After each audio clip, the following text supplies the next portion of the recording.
think that the existence of NEFA is so important because it really, there's an advocacy for the vitality and the necessity of public art in our city.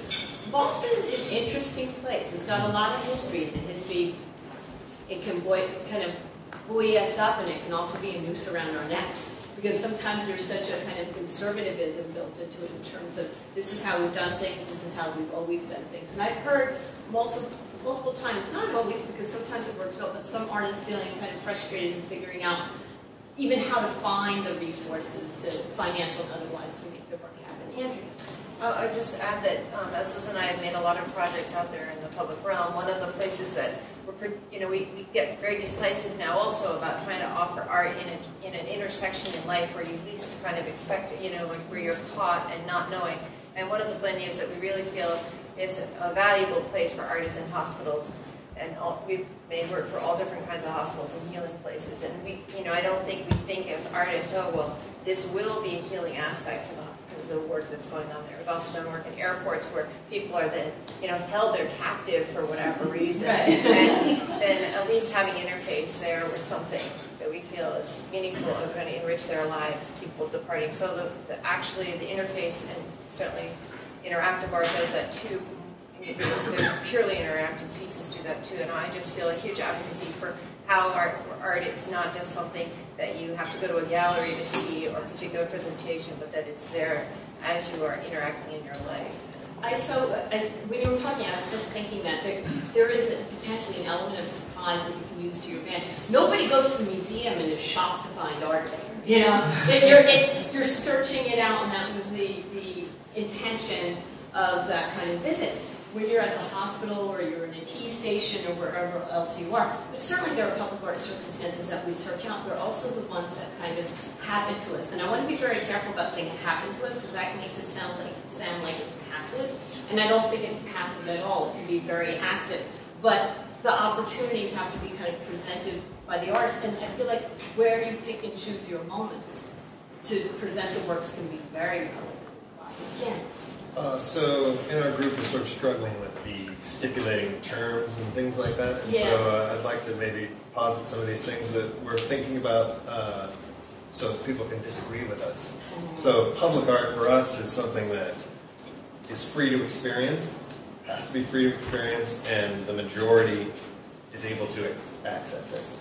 What kind of access are we talking about, though? That's a great question. Because it can be financial, right? Well, a lot of times that'll be our boundary, or the notion of spatial access. But one of the things I would like to introduce into our conversation, think about, is also intellectual and emotional access. Because you can have a work, we've all seen it, right? It looks like an alien dropped it off in the middle of the night, and there it sits in that plaza by itself, and nobody really can figure out how to relate to it. So, can I walk right up to it? Absolutely. Did I have to pay to walk up to it? Absolutely not. Do I feel anything for it? Do I have a connection to it? Does it make itself intellectually or emotionally accessible? We might want to think about if the criteria for accessibility in public art have to expand in ways to include those spheres as well. I think we can categorize things through accessibility and financial things, and then we can then take like, well, is that good art? No. But does it fulfill public art? Yes. Why good? Because we're all emotional creatures. We all, art is an emotional experience. Right. But is your good someone else's good? Absolutely not. Yeah. But we can still. We're trying to get you guys to disagree. Yeah, so we're also going to posit that a good aspect and goal of art is something that does relate to people, that people can absorb intellectually, emotionally, and resonate with it. So that's not a lofty thing, and that good art does that. I was thinking when Lori was talking, I love the idea how you talked about symbolism and the importance and value of that. I was in a faculty meeting before I came here today. Wow, lucky me. And one of the things that we were talking about, we have a new president of the college, which is really kind of a great moment to rethink where you are and who you are and where you want to go.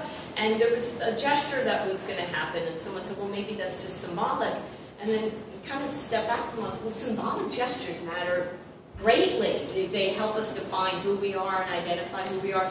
And I was particularly interested in how you defined yourself as an activist and working with artists. And I was wondering if you could talk a little bit more about that notion of how do art and activism come together, and is there a sense of one overtaking the other in your work? Is there a sense of balance? What is it like to be an activist in a public art project?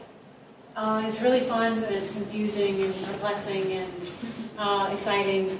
One of the things that's been interesting that sort of pertains to understandable art is that activists being literal, and young activists also being literal, they want to have a moral. Like, they want people to understand the point, you know? So one of the things that we've done with artists kind of pushing us along is like, there's no moral.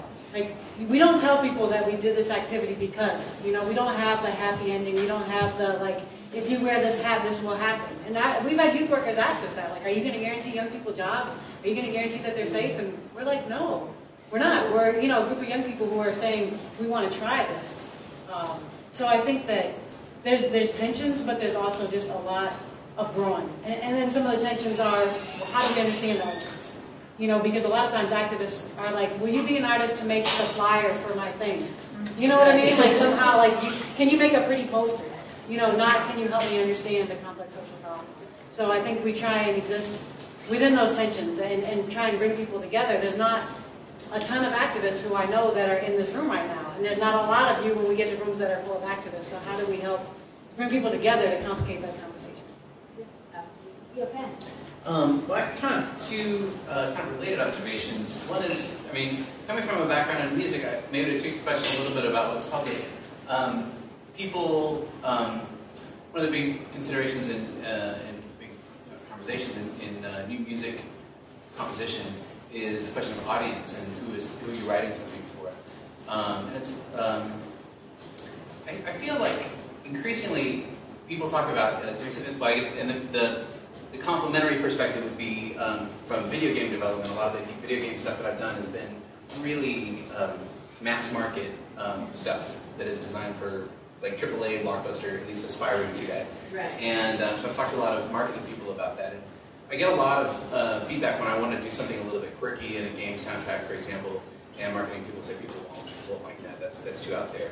And I really feel like, I really find myself questioning the idea of using one term to describe everybody, like the masses and the public.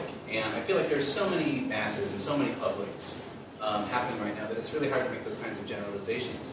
And so the criticism that I always had of marketing departments and video game companies I've worked for is that if you kind of just give people what you know they're going to like, it just kind of becomes this downward spiral of people expect less, so you give them less, and they expect even less. And so I think it's kind of a challenge of audience building. And that's something that ties into the kind of new music, a lot of the new music communities that I've been involved with, of not just throwing something out there and say, this is great, you better appreciate it, or you're some kind of, you're not part of the conversation. But building something. A lot of I've seen this in a couple of different cities where I've lived, where people do regular concerts and explain things as things are being developed.